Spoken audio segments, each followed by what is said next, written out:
Okay, hello everyone. So my name is, oops. It's already finished, nice. So my name is Spiros, and I'm going to talk to you about our joint work with Niklas Bucha, Stefan Bauregger, and Stefan Katzenbeiser, which is called Two is Not Enough, Privacy Assessment of Aggregation Schemes in Smart Metering. So before we talk about smart meters, let's talk about traditional power grids. So in a traditional power grid, you have the power plant that's producing the energy, and through its infrastructure, it goes to the end consumers. And periodically, someone comes to your place, checks your metering, and they charge you accordingly. Now, the smart grid is a highly sophisticated power grid that allows the constant monitoring of energy demand of every household, of every building in the network.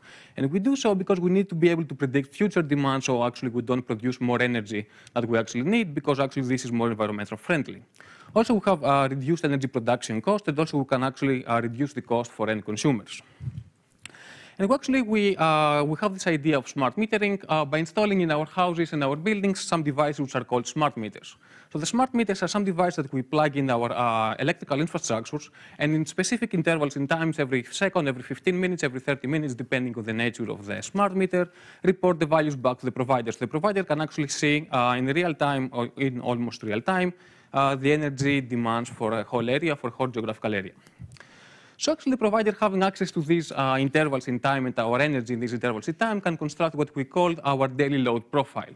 So this is an example load profile, and actually, as you can see, it's a time series. So if the smart meter reports the values back in specific intervals, he can know actually our energy demands and the duration of a whole day. And what you see here is like, on the x-axis, you see the time of the day, which is 24 hours. On the y-axis, you see the power demand for this specific household, for this specific smart meter, the power demand in specific intervals. And you can see that actually in this load profile, which I remind you is for 24 hours, we can find specific devices running in this profile. And we know that these are specific devices because we know from energy disaggregation research that specific devices leave specific patterns of the load profile.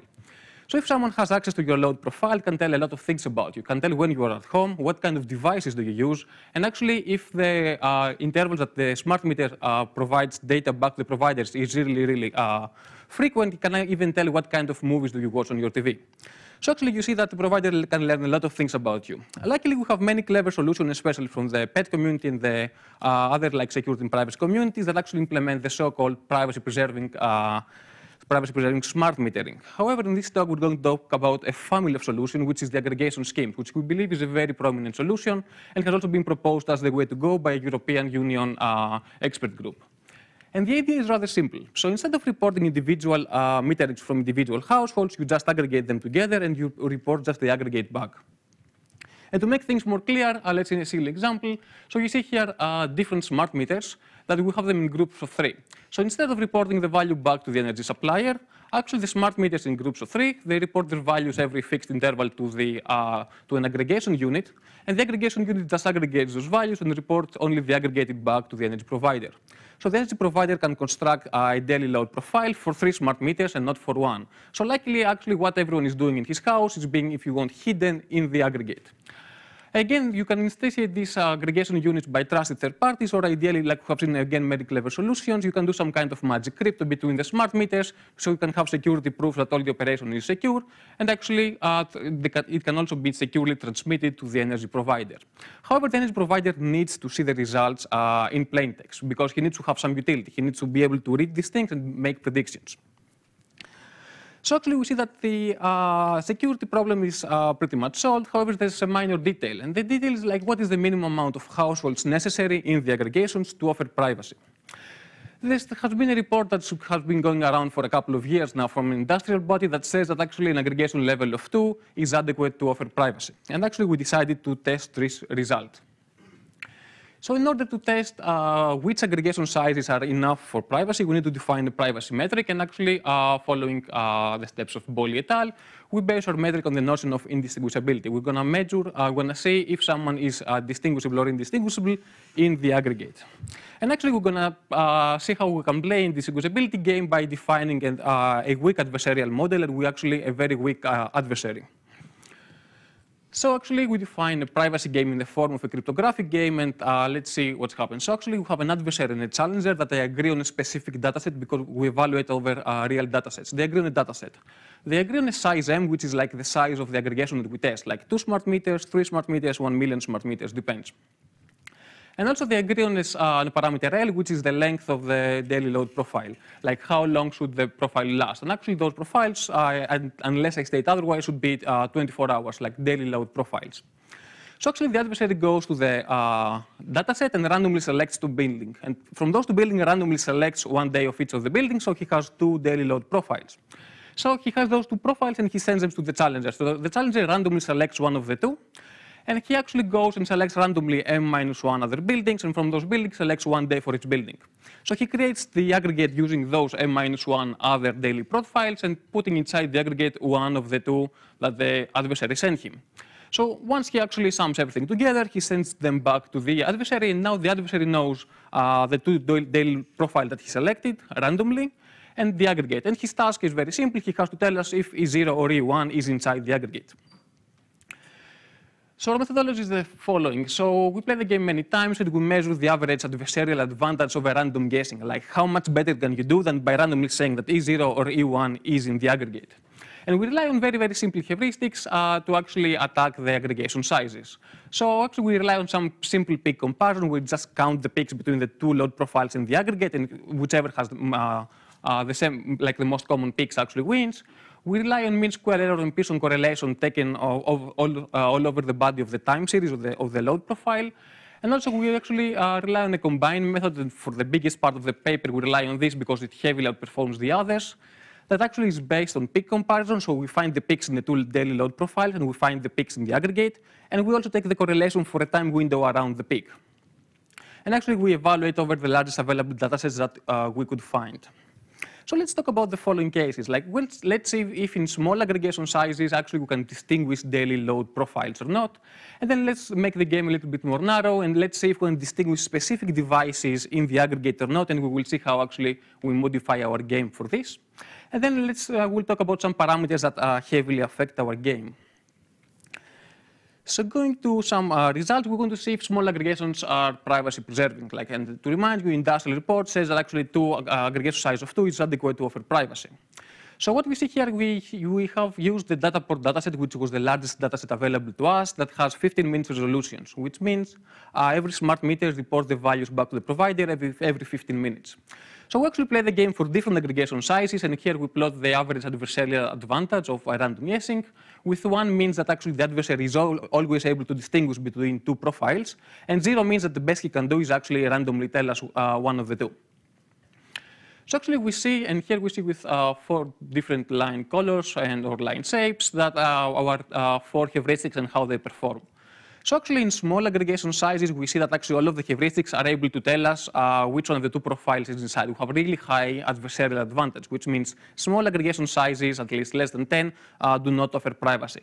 However, again, if the aggregation sizes go to 50, which is actually a magnitude of order larger than 2, we can still have significant advantage using our combined method, which I remind you is a very, very simple heuristic. It's not machine learning, it's just some kind of very simple heuristics. However, these results are only for one dataset. Let's see what happens with different datasets, because we had some other datasets that had different geographical origin, which means people live in different climates, they might be using different devices. We had different amount of households, different amount of load profiles per household, and also sometimes different types of energy measured. So here we work with multiple datasets which have 30-minute resolution, because in order to be able to compare everything, we need to have the same resolution, which means all of the smart meters in all datasets should send the data back to the provider at the same intervals. So we actually compare our 3 datasets. Again, we see aggregation size and the adversarial advantage. And we see that in small aggregation sizes, actually, we don't have privacy. The adversarial advantage is rather high. And here I show you the results already from the combined method, because it heavily outperforms the other. But then again, in larger aggregations, actually, this advantage doesn't drop significantly. We still can distinguish at some point if E0 or E1 is in the aggregate. However, 2, 5, 10, or even 30 are pretty much small aggregation size. Let's see what happens in really, really large aggregations. So using our Dataport dataset going back to 15 minutes resolution, we create really large aggregations, like aggregations in the terms of hundreds of households in the aggregate. And M here actually is the aggregation size, like here you see 258, and delta is the adversarial advantage. And you see actually here there's a point out of which in a specific data set the adversarial advantage doesn't change that much, no matter how many households more do I put in the aggregate. However, actually, one could argue that this is a very sweet spot for privacy. However, we cannot conclude upon a sweet spot because actually this heavily depends on the data set, and actually larger aggregations introduce a lot of noise to our game. And also, actually, we need more research in the direction of utility versus privacy, because yes, you can have aggregation sizes of, let's say, 1,000 households. However, the provider actually should be able to do some kind of prediction based on this aggregate. And if you cannot do this, actually, this whole smart metering idea is just a waste of time and money for them. So actually, we saw that small aggregation sizes are not enough to offer privacy to individuals. Let's see what happens with single appliances. So we modify our game in a little bit, and instead of playing the game using two daily load profiles from two different households, we keep the same daily profile from the same house, and we artificially plug in one device running. And here we see the result for 4 devices. Actually, again, the adversarial task is to tell us if he is able to distinguish between the two profiles, which actually means if he is able to find this device running in the aggregate or not. So you see, in small aggregation size, I can have a high adversarial advantage, which means the adversary is able to actually find the device most of the time. However, this advantage here drops dramatically as the aggregation sizes grow larger. Actually, energy-hungry appliances, as you might guess, are much easier to detect. And you can find a list with more devices, around 20, in the paper. And also you can find figures regarding correlation between device characteristics and detectability, like how specific device characteristics, such as the running time or the energy output per peak that the machine is created, affect detectability. Actually, there's one parameter that heavily affects our game besides the size of the aggregation, and that is the tempo resolution. Like, how often does the smart meter report the values back to the provider? And actually, to remind you, actually note here that the industrial report says that actually a very good size for tempo resolution should be 15 or 30 minutes. So we actually plot with different lines, different aggregation sizes, ranging from 2 to 50, and we actually plot the different tempo resolutions. So you see actually for the aggregation size of 2, even when the tempo resolution is 360, actually we can still have significant adversarial advantage. However, this is not true for larger aggregations in less frequent reports. So you see actually that less frequent reports are more private. So to summarize things, actually small aggregations cannot guarantee privacy either for individual profiles or for single appliances. And actually an upper limit of privacy seems to exist. However, it heavily depends on the dataset used. And also we need more research regarding privacy versus meaningful utility. And actually one parameter that heavily affects privacy in smart meters besides the aggregation size is the tempo resolution. Like how often does the smart meters report the values back to the provider?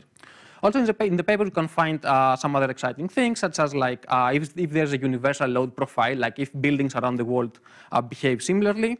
You can find actually how we also can use our indistinguishability game to build a membership disclosure game, where actually the adversary has to tell us if one profile is inside the aggregate or not, and not distinguish between the two, and why actually this is a much harder game to win. However, the main takeaway point should be that 2 or just a few households forming an aggregate is definitely not enough for privacy. And with this, I would like to conclude my talk. And yeah, thank you very much for your attention.